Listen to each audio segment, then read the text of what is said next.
బాబా చెప్తున్నారు, మధురమైన పిల్లలు, ఆత్మరూపీ బ్యాటరీ 84 మోటార్లో తిరిగిన కారణంగా డల్ అయిపోతుంది. ఇప్పుడు దానిని స్మృతి యాత్ర ద్వారా నింపండి, అంటే రీఛార్జ్ చేయండి.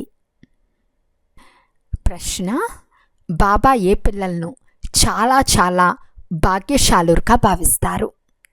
జవాబు: ఎవరికైతే ఏ బంధనము ఉండదో, ఎవరు నిర్బంధనులుగా ఉంటారో అలాంటి పిల్లలకు బాబా చెప్తారు, మీరు చాలా చాలా భాగ్యశాలురు.